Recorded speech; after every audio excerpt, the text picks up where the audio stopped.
Russell Brown. What up, Russ? We got you? Yeah, fellas, what's going on? What's up, man? Hey, it's we have you on for draft, and I feel bad that we don't have you on post draft to talk about these guys. So I wanted to ask you on, especially after training camp too. There's a lot of Detroit Lions hype around Brian Branch, around everybody. Jameer Gibbs, Peter Schrager had him as number 3, like breakout. Jack Campbell. I gotta ask Russ, who are you most excited for this year? Man, it's hard to narrow it down to kind of one guy just because I'm so excited to watch Gibbs. I'm so excited to watch Branch. But at the end of the day, I think I'm most excited about Jack Campbell. And that's just through my time at training camp. And Easy, you and I, we were texting each other kind of back and forth during one of the days. We were actually there at the same time. We couldn't link up or whatever. But just watching Jack Campbell through preseason, his first game against the Giants, he looked the part. And I get it, it's preseason, but he looked the part. He's looked the part during other games. And then you just watch during camp and you watch during practice. And, you'll watch the first-team offense come off the field. The starters are kind of off to the side doing their own thing. And you see Jack Campbell basically on the field standing with the coaches, being coachable, taking notes, like mental notes, getting mental reps. And that stuff is important. And just speaking from experience, when I was a player or when I would, watch guys at college levels, the good ones did stuff like that. The great ones did that. And I'm watching, and I'm not throwing Alex Anzalone under the bus, but he's taking a knee and watching the second team defense go, and Jack Campbell's just kind of up in the middle and again taking those mental notes. And that stuff just stands out to me. And I'm just so excited to watch about him. He reminds me of a Steve Yzerman 2.0. That's the future captain of the team, a guy that is going to be here for 10 to 12 years, carries himself right, and he's football 24/7. And it screams what this team needs and wants to do with their football players. Spitty and I have an ongoing bet real quick. I was just about to say Okay, go. I'll let you ask. That being said, Jack Campbell, I coined him the meat missile. It's catching on, so if you want to use that, use it whenever you want. But there's been also a lot of Derek Barnes hype at camp. Obviously, we know Alex Anzalone is probably going to be a day one starter. Do you see Jack Campbell being that starter alongside Anzalone, or do you think it'll be Derek Barnes week 1 against Kansas City? I think it's going to honestly be Jack Campbell. Yeah. I really do. I think Derek Barnes is going to definitely earn himself a spot in the rotation with Malcolm Rodriguez. I think that those packages are going to be there. There's going to be times that we see Campbell with Barnes. We're going to see Campbell with Rodriguez. We're going to see Barnes with Anzalone. They're going to have different packages because they're all versatile in their own way and they all play the game differently. But when I watch Jack Campbell, it's hard for me to say he shouldn't be on the field. His coverage ability is it's fantastic for a linebacker. There are times that players are faster and they'll run that underneath route, a crosser, and they slip away from him a little bit. But when you watch some guys that try to peel off upfield and try to break out towards the sideline, the Carolina Panthers did it on a play-action play, and James Houston missed the sack because he didn't come under control, but Jack Campbell was right there in coverage. Other linebackers would have let that tight end go, and the quarterback would have avoided the sack a completely different way. So I think just what he provides in coverage is such a plus. So I love the skill set of Jack, and again, I love the versatility that we have at linebacker. It's different than anything that we've seen in recent memory. Russ, before we get into any more questions, I got to tell you about the newest show coming to Woodward Sports Network, and that is Broder and Booner. Have you been waiting for the perfect pair with your nightcap? Well, wait no longer. Woodward Sports is bringing you 2 of the best up-and-coming sports personalities in Detroit. That is Broder and Booner. They're going to be ready weekdays from 8 to 10 p.m., premiering on September 5th. So make sure you guys check out Woodward Nights with Booner and Broder. Russ, we obviously know Jameson Williams is suspended until the Baltimore game. Who do you see filling in for him? Who do you see being that wide receiver 2 for this offense while he is absent? Honestly, it's a toss-up between Marvin Jones and Khalif Raymond for me. I think Josh Reynolds will have a role, but he, to me, is just more of a wide receiver 3, a wide receiver 4. I feel the same way about, like, Antoine Green. Green will kind of have, like, design plays, I think, at times. And there will be times that he tries to win vertically because he kind of has that breakaway speed. But at the end of the day, I look at Khalif Raymond, and he has been consistent the last 2 years within this offense, within this scheme, just shy of 50 receptions in back-to-back seasons. That's nothing to, like, look away from. That is consistency. He's got special teams value. He's a player that has gotten better every year that he's been in Detroit. So I think Khalif is going to be that number 2. I think he's going to surprise a lot of people. And I know he's a similar build to a St. Brown. He's more of like that slot receiver, right? But like I just look at the way that they scheme things up, and he screams to me just that number 2 receiver for an offense that needs another playmaker outside of, St. Brown and Gibbs and Montgomery and Laporta. I have some more questions about the rookie class, too. I was quite ready to run away from that one. We talked about Jack Campbell. However, from all the training camps reports, even one Jeremy Risen calling him possibly the best defensive player on the roster, Brian Branch. What are your expectations, I guess, briefly for the season or as a player, but more importantly, I guess, to get specific with it, week 1 against a quarterback like Patrick Mahomes? Yeah, I mean, his versatile skill set down in the box is going to be a big plus for this defense, especially if, there's any limitations with Chauncey Gardner-Johnson and the injury that he suffered early in camp. It seems like he's going to be ready to go, but you never know, right? Sometimes those things linger a little bit. So I think that's going to be a big plus, but he's got that outside ability too. I think he can play as an outside corner. I think if there's a tight end like Travis Kelce, it wouldn't surprise me if it ended up being Chauncey Gardner-Johnson lined up on Kelce if he's like the X receiver at times in formations. But at the same time, I think Brian Branch could handle that role. Now, not saying he's going to shut, Travis Kelce down by any means. Kelce always kind of gets his. But I think just the versatility that you see from him, inside, outside, in the box, over the top, it's all there. And I think just trying to get him to play downhill, be that buzz defender from time to time, and if there's any crossing patterns, any smash concepts, any high-low concepts, I think he's going to be that type of player that really breaks those plays up and makes the physical hits and sets the tone for this defense at times. So I think that's what we need to see. Can he come up and level Isaiah Pacheco, who runs like a bull in a china shop, right? Like he runs hard, he runs aggressive, but is somebody like Brian Branch good enough in the NFL right now to kind of match that aggressiveness and that intensity? And I think so, and I think that's what we got to really look at and set the expectation at. If he can do that, then I think this team is trending in the right direction defensively. What about a rookie who made some noise early in training camp just because his sheer size and just being a mammoth of a man, but has kind of fallen in the backside when you look at guys like Brian Branch, Jahmyr Gibbs, Sam Laporta have taken the spotlight? What does Broderick Martin mean to this team? What can he do for this team? Do you see him being a solidified piece, maybe even starting on that interior defensive line next to Aleem McNeil, or what can he bring to the Lions defense? Yeah, I think he'll start. I think if Isaiah Buggs is not ready to go, I know he's banged up, so if he's not ready to go, I could see Martin starting, especially on the early down and distances, short yardage, goal line package. I think he can play any of those types of packages. But when you look at this defensive line, and I found it very interesting, right? 12 defensive linemen, 7 of them are edge rushers, 5 of them are interior defensive linemen. I think the interior defensive lineman part is interesting because you have different skill sets. You have Buggs.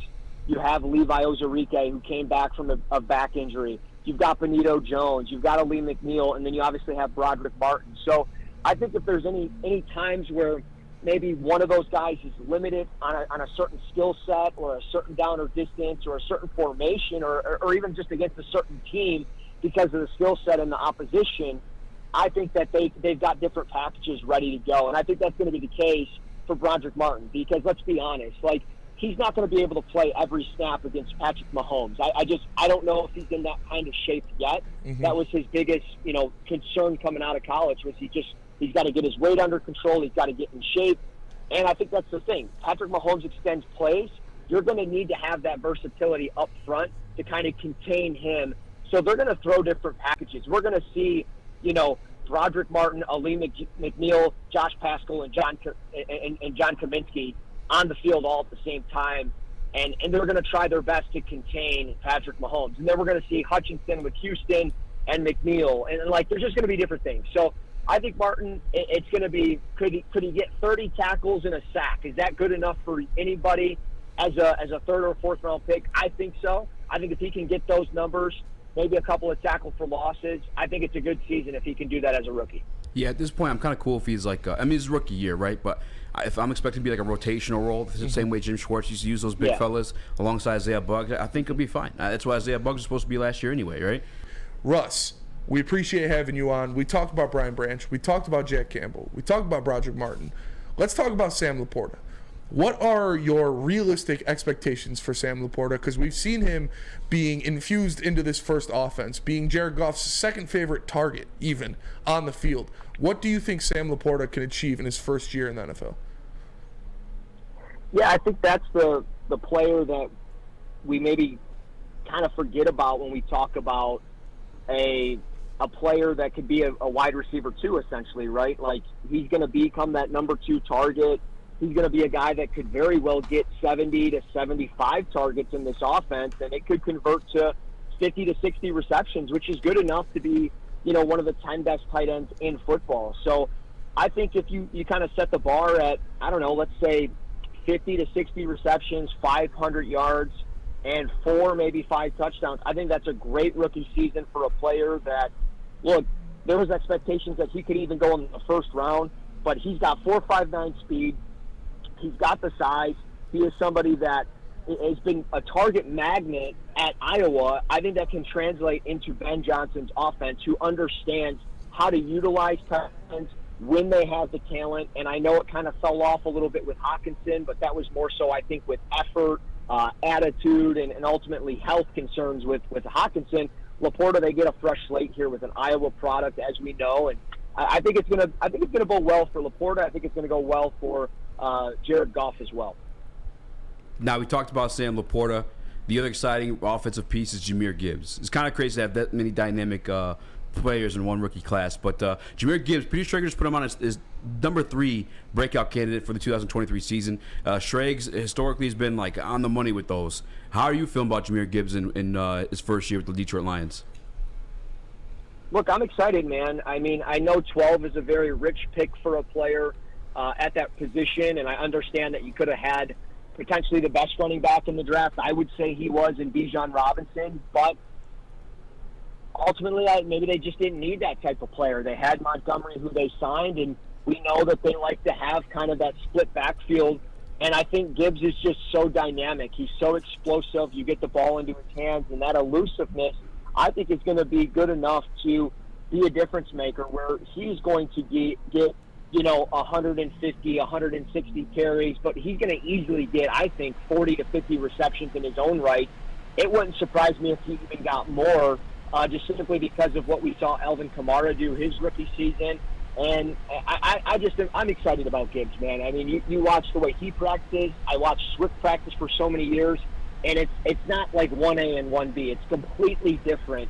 I think Swift was just never really going to be that guy. I think here we got something with Gibbs, and I'm excited. I think he's going to become Goff's, potentially his best friend outside of ASB. I know I kind of hyped up Laporta, but I think Gibbs, just out of the backfield, the versatility that he has as a slot receiver, being able to run wheel routes, angle routes, check downs, all of it. He's got that kind of total package for the modern-day running back. I can't wait to see like the Detroit Lions offense head out there in 22 personnel, and then the defense is stacked up, ready to bring some big buys and hot routes to start spreading out. You got Jahmyr Gibbs out there, wide receiver, Sam Laporta. I can't wait, man. Yeah, Russ, before we get another question to you, I want to talk about the later draft picks, even the UDFAs that the Lions brought in. I got to tell you about the Lions pregame show, because the Woodward Sports Lion pregame show returns for another season of Lions football. Join Woodward Sports host Jeff Iafredo with weekly special guests on the Woodward Sports YouTube channel. Whether you're drinking the Kool-Aid or kicking it off screaming, same old Lions, it'll be live right before the Lions game. It starts Thursday, September 2nd at 6 p.m., so make sure you join us all season long for an action-packed pregame show. Now, Russ, The Lions had a lot of undrafted free agents contending for roster spots this year. Receivers, defensive backs, all of them. One of them that made the 53-man roster is Stephen Gilmore. What did you see out of him either pre-draft or during the preseason that made him stick out for Lions coaches and got him that spot on the roster? I didn't watch him coming out of Marshall. I had heard the name, but I didn't really watch him and anything like that. But I saw him at training camp, and he was a player that, man, was he sticky. He was super fluid with his lower half. He was elusive, and he just made plays the couple days that I was there, whether it was a forced fumble, an interception, he had a couple of those, or a big pass breakup. I mean, for a rookie and a guy that comes undrafted, he kind of looks like maybe a diamond in the rough. And I don't want to get too ahead of myself and get too excited, but that's just the type of player he looks like. I mean, he'll be 24 in a couple of weeks, but he had a good preseason. He had 2 or 3 interceptions. He had 5 or 6 pass deflections. And I think he was somebody that is, if you look for depth and you look for somebody that's going to have to step up if somebody goes down, God forbid a Cam Sutton or Emmanuel Mosley's not ready to go. And while, I didn't think it was going to be a Starling Thomas, I'm glad they found this kid. So, but I think ultimately, he's going to probably more so be like a number 3, a number 4 in this rotation. But he's got big-time potential, and I think with this coaching staff and with how they've been able to develop players, if they buy in, they can get better at the next level. Now, we love, obviously, talking Detroit Lions rookies. We're all Detroit Lions fans. But with a little dose of reality, is there anyone that was drafted to the NFC North Division that you think Lions fans should be aware of, or I'm not necessarily scared of, but keep an eye out for? Well, I mean, I would keep an eye out on Jaden Reed. I'm not being a homer by any means. Hell yeah. Go green. Michigan State Spartans. Go white.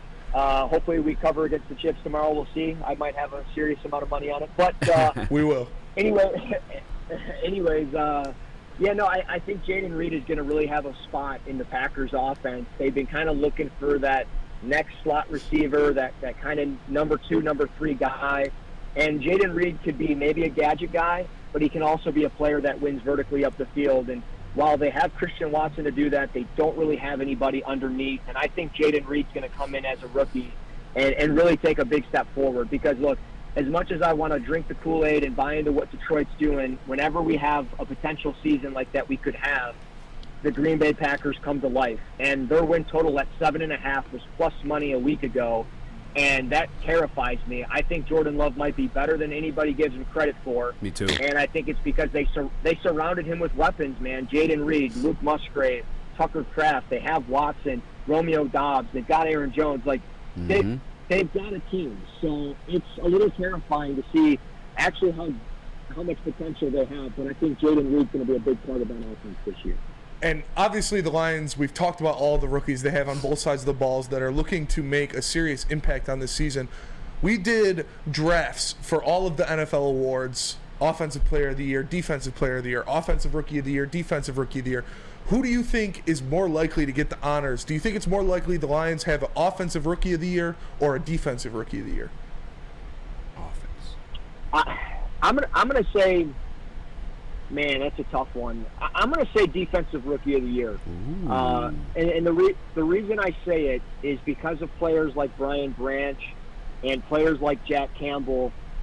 And maybe just because I bought his jersey last night, I don't know, but I really think Jack Campbell could come in and get 85, 95, maybe even 100 tackles, and it would not surprise me if he had 2 or 3 interceptions, thrown a handful of sacks. And if any first-round pick struggles at all, or just isn't up to par like that, Jack Campbell, again, is a first-round pick. I think people kind of forget that just because of the name and things.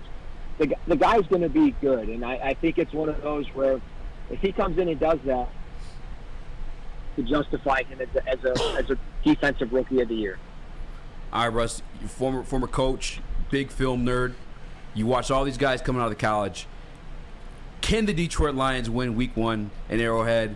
And how can the Detroit Lions win Week 1 in Arrowhead? Yeah, they absolutely can. I mean, they have to find ways to contain Patrick Mahomes. I mean, guys like James Houston, and James Houston showed it against Carolina. He can shoot out of a cannon, but he's got to come in under control. Guys like Julian Okoro were getting juked out of their shoes by Bryce Young. He was crossing them over. I posted film on my Twitter last night about it. Those guys have to find ways to keep Patrick Mahomes under control and in front of them and prevent him from rolling out. Now, he's still going to do it. He's going to go get hits. He always does. But they have to find ways to just, make it more consistent. And I think ultimately, offensively, they cannot afford any turnovers. You cannot give the ball back to Patrick Mahomes, especially in the second half, especially if you're up like 24-17 or 24-10 at all. You cannot give them that little opening. So I think the benefit of this team is that they can run the football. If they can do that, especially if Chris Jones does not play, I think that they got a shot to kind of control the clock, control the game, and it could be enough to kind of sneak out with a 31-28 type of win. It's going to be very close. I don't see them coming out and winning, 24-7 or anything like that. I could see, though, 31-28, something like that for Detroit. And, I'm going to bet the money line just because I believe in the team, and I'm a sucker for plus money bets. So that's what we're going to do. Russ, appreciate you joining us as always, man. You know so much. You do so much work. It's always great to have your insight. Let the people know, where they can get more of your content throughout the season and what you got going on. Yeah, you can find me on Twitter at Russ NFL Draft or at X, whatever you want to call it. I don't know what it is anymore, but it's Twitter still. You could. Yeah, you can find me on there. I mean, that's pretty much the only social media I use. X and XX. I'm on it way too much. Yeah, xxxx.com. But yeah, no, I just hunt the football stuff all the time. I appreciate you guys letting the junior heavyweight join the Woodward heavyweights. Appreciate you, Russ. Brother. Good talking Always to you, great man. to have you on, brother.